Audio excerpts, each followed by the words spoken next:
Well, good morning, everybody. I wish you guys a beautiful Monday. Welcome to today's broadcast. I'm your host, Sharon. But before we dive in, I just want to share quickly with you guys this month's magazine. We capture all the important things every month to ensure that you don't miss a thing. You guys can check it out on my LLM.news. So, what are we going to be covering today? AI, as always. Cool intro. Thanks so much, VR. Made with AI people. We should do a workshop on that because it's really super easy to do now with AI. You can animate everything. So, it's really cool to build stuff like that. So, let's see what we got going on today. Has anyone noticed tech news is basically all AI now? Yeah, I realize that. And you know what? One can hardly keep up. And that's why I have the magazine because so much is happening. And it's very hard to not cover AI. AI is going to be everywhere. I mean, they're going as far as saying that AI is going to take over all of our jobs and we're going to have nothing to do. Of course, everybody's talking about AI. And I do believe that companies are going to be weaving in AI as much as they can. I mean, think about all the investments that are happening. I mean, it would be really awful if people would not use AI. That would be really bad. So, you guys check in with yourself, with AI, with me, with anybody that is diving deep into AI to learn what AI can do for you. I am going to go live again later on today where I talk about all my coding projects. I do have a project that is quite cool and very cheap, very easy to implement, and I will be talking about that later on today. So make sure you get your dose of AI. You don't want to miss out. And talk to the right people because there's a lot of noise out there. And that's another reason why I have the magazine to make sure that you get the value, the important things, and leave the noise all aside. This is a very interesting paper. The latent role of open models in the AI economy. So basically, what this paper is trying to tell us is why are we not using more open source? Because it seems that open source is at least just as good as closed source, if not even better, according to this little paper report or whatever you want to call it. It's a 45-page report, and I will be posting it on my timeline right after this live. So if you're not following me yet, make sure to do it so that you get a hold of this and other cool stuff. So the rapid diffusion of large language models is mediated by an emerging market of AI inference. However, its economic structure is poorly understood due to challenges in measuring LLM usage. See, even the dog is like, hey, why are you guys not using more open source? What is wrong with you guys? While some fear AI will inevitably evolve into a oligopolistic structure with winner take most dynamics probably quiet, others argue that the rapid emergence of capable open models will inevitably commoditize AI inference. Um, yeah, this is very interesting. I mean, so the tool that I built, I'm not paying a dime for it. I just want you guys to know. So there are a lot of ways to use very advanced infrastructures, structures, systems, workflows, whatever you want to call it, for a fraction of the price. I do hear a lot of people canceling their bigger subscriptions, all those $200 subscriptions. The ones that might have a little bit issue with that are the people that code. Um, I code a lot with factory AI, and I must say, for $20 a month, I get 20 million tokens or credits or whatever you want to call it. And I can use them across 6 models, I think. Gemini 3, Claude, GPT-5, GLM is an open source model, and I think another one or two. And for a hobby, for a hobby coder, it should be enough. So I have used up about 6 million tokens now, and my subscription will renew in about 2 weeks. I guess that I am going to be using the rest of the 15 or the rest of the 20 million that I have. But you can get around. You can really, if you really structure your coding, you can get somewhere. You're probably going to be able to make 2 to 3 projects with 20 million tokens, depending on the size of the project, which I find is not bad. I'm not sure how Cursor is. I think Cursor could be a little bit more expensive. So that's not bad. But if you want to use these advanced workflows, right, for all you people that use AI daily, like you automate a couple things and you do your web searches and you do your deep researches and all those things, it can get quite pricey with the closed source offering, right? Gemini, $250. I mean, you can use Nano Banana, right? But it's $250 a month to have access to the best models, which is a lot. Not everybody is going to want to spend that kind of money. Think about it. It's a car payment. $250 a month could be a car payment, could be your electricity bill, could be, I don't know, a fraction of your monthly mortgage payment. I think $250 is a lot, even though we're living in inflation and blah, blah, blah, blah, blah. I don't think everybody's just like going to loosely pay a $200 subscription. It's wild. We have Comfy UI, and there are pretty good deals when it comes to inference costs. So compute, because you need a lot of compute to run these things. The bigger the model, the more compute is needed. But there are cool deals out there that allow you to use a lot of cool things for less. Yeah, this is a very, very big topic, people. It's the question is now, is it going to get more expensive? Our prices going to go down? Because think about it, we now have a lot of investments happening when it comes to data centers and such. There are a lot of investments happening when it comes to inference.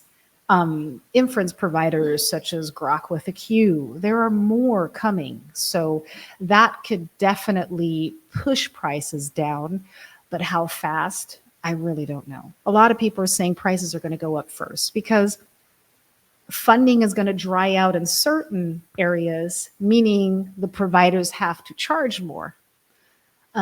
It's going to be interesting to see where this all goes. But open source seems to be on par with closed source, which is actually a very good thing. So this is interesting. Figure AI sued by whistleblower who warned that startups' robots could fracture a human skull. Okay, so now Figure is I would put Figure Robotics in the category of Boston Dynamics. I think they are more industry level robotics. So robotics that go into production sites and help there. I think Figure is collaborating with BMW. Boston Dynamics, I'm not quite sure, but I think that's all like military industry level robotics. Now, these robots have to be a little bit heavier because, yeah, you don't want them to break. It is dangerous. I guess it is. A humanoid that has limbs and can throw itself around. I mean, it could get dangerous. I don't know if I would want to figure robot in my home. Probably not. We now have Neo, 1X. I always get it mixed up. I always say X1, but it's 1X. And I do have a little, well, it is a deep dive actually in the magazine. It's super cool. Now, this robot is supposed to be released 2026. I don't think we know when. I think they said the first quarter, not sure. And this robot is nice and compact. Is that the right word for it? Um, and is supposed to be used in homes. Let's check the site and just have a quick look at it. Doesn't weigh too much. Isn't that large. Oh, see, did I mess up? So is it X1 or 1X? 1X dot tech. Is that correct? Yes. Okay. So here we go. 200 deposit and you can save your robot, which is actually not bad. But I'm not a fan of putting these deposits in. I'm just going to wait till next year because I hope to get a robot myself. I think it would be cool to be one of the first people with a robot. I would definitely be walking around and scaring the heck out of everybody. Um, it would be fun. So I'm looking forward to this. I do think it's a cute robot. I mean, look at it. It's so adorable. This would be my robot. And seems lightweight. I have all the information in the magazine, but of course you guys can check that out here too. Like it. That's really cool. And a couple of days ago, someone shared this on the timeline. Sunday AI, um, super adorable. Um, Also launching in 2026. Now, 1X is like, yeah, we're gonna bring our robot out in 2026. Well, you better believe that every other robot producer is like, what? What? I got to bring my robot out too, which is good. Which is good. Oh my gosh, look at all these comments. Dear people, I am so happy you guys are here. Welcome to today's stream. Um, what do you guys think about Mimo? Mimo looks cool. Looks like a Playmobil. I don't know if you guys remember Playmobil. It is a German toy thingy, but I think Americans love do Playmobil too. This is what this robot reminds me of. Hilarious. $100 a month, Antonio. 60 for Cursor, 20 each for ChatGPT and Claude. I use ChatGPT and Claude via their CLI agent within Cursor. See, there you go. That's already $100. I don't know where I am going to be with my coding. I'm doing factory AI, so I do also machine code. That's what I have been using, which is not a CLI tool. You can use it, it's just an API that you can use in Kilo Code, for example, and it is going to be available in Factory AI. Also, let's see how much I'll be spending if those $20 are enough for my coding endeavors. I'm not sure yet. I'll see, but I'm paying for other tools, so I'm paying a couple of $100 a month, and it's a lot. It really is. So yeah, I wonder where this is all going to go. I mean, are you guys excited? Do you guys want a robot? I mean, I definitely do. I definitely want a robot just to test and to see what it can do. How well can it do it? How is life with a robot? I'm super excited about this. Oh yes, exactly. Gemini anti-gravity. Um, It is a coding tool. I'm not sure if it's an IDE, Brett. I'm not really sure, but you can use it for free right now, correct? But someone said it's highly limited. So I'm not sure. I haven't tried it yet. And there are a lot of security problems with anti-gravity. At least that's what people said. I don't know if it's true, but I am definitely going to test it out and see. how that goes. But hey, say hello to Mimo. Join the founding family. It's awesome.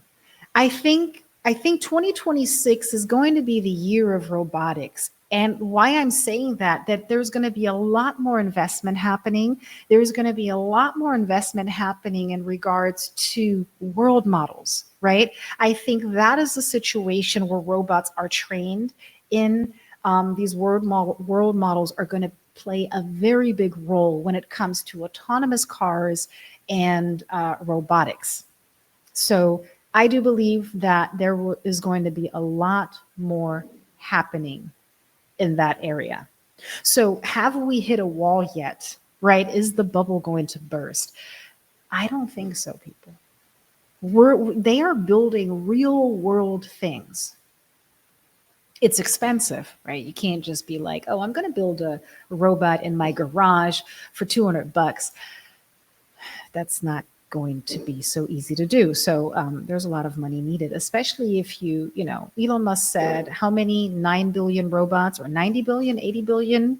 So it's going to be double the amount of humans. I'm not sure if I'm getting it right, but that means that we're going to have a robot for each human, or say a robot for each home. There are a lot of homes on this planet.